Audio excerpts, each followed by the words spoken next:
Hello students, hope you all are well. Students, today we are going to start our third book, Social and Political Life, in which you will study total 5 units which are containing total 10 chapters. These are as follows. Unit 1 is talking about the Indian Constitution and secularism, in which you will read two chapters, the Indian Constitution and understanding secularism. Unit 2 is Parliament and the Making of Laws. In this, you will again read two chapters, Why Do We Need a Parliament and Understanding Laws. The third unit is the Judiciary, in which you will study the judiciary and understanding our criminal justice system. The next fourth unit is about the social justice and the marginalized. In this, you will read two chapters, Understanding Marginalization and Confronting Marginalization. The last unit is Unit 5, in which you will study the public facilities and the law and social justice. So let's start our first chapter, the Indian Constitution. Students, whenever you play a game in a group, the game does not run without rules. Likewise, our country also has a constitution. So, the question is there, what is a constitution? Students, a constitution is a set of rules that guides how a country, state, or other political organization works. The constitution may tell what the branches of the government are, what powers they have, and how they work. It may also state the rights of citizens.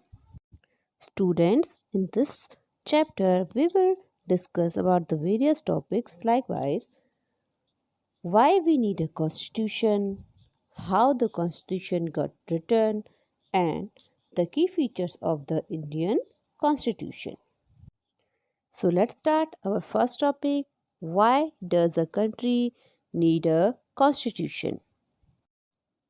The constitution of a country is a set of rules, regulations, and provisions that describe the basic beliefs and value the country is based on.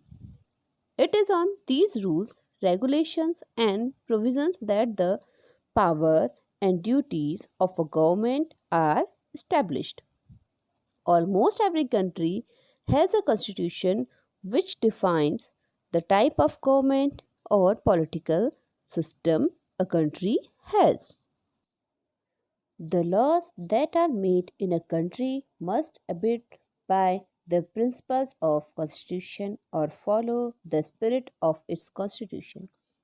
It also lays down the power of the different organs of the government and provides measures so that these powers may not be misused. In a democracy, we choose our leaders so that they can exercise power responsibilities on our behalf. However, there is always the possibilities that these leaders might misuse their authority, and the constitution usually provides safeguards against these. This misuse of authority can result in gross injustice, as you can see in this given picture. In this picture, you can see that Suresh is the class monitor. He complains without any reason to the student of the class Anil, in return for which the teacher punish him, while that Anil has not made any mistake. Students, whenever we are having the similar problem, what shall we do then? So, for that, in democratic societies, the constitution often lays down rules that guard against this misuse of authority by our political leaders, and our leaders could not misuse these rights. For this, our constitution has given us the fundamental rights. It sets out the rights that the people enjoy and provides measures for the safeguarding of these rights.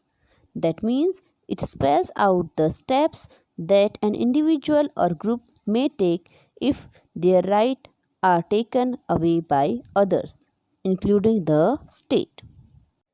Students, do you remember about the chapter on equality in class 7th?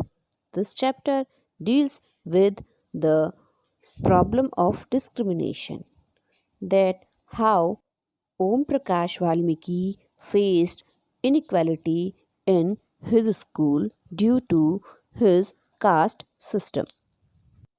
In this chapter, you will read which type of rights the Constitution is providing in the fundamental right to equality.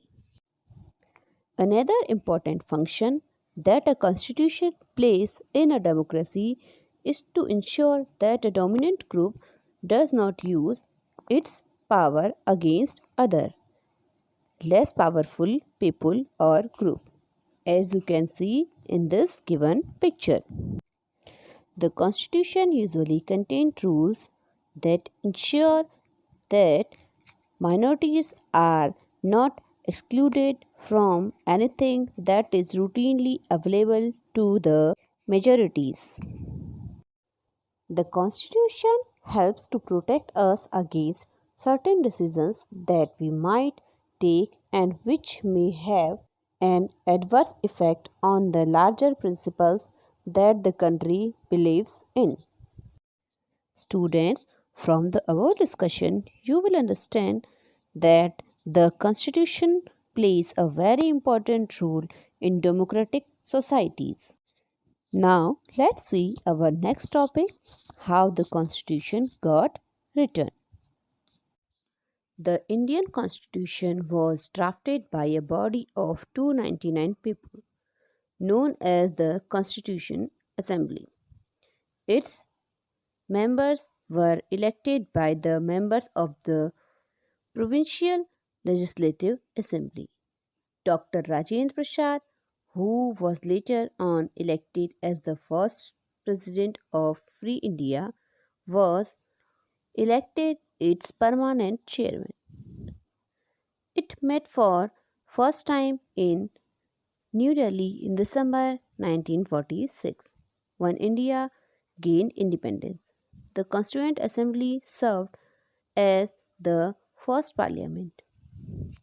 The Constituent Assembly appointed a member of committee to deal with different aspects of the constitution making.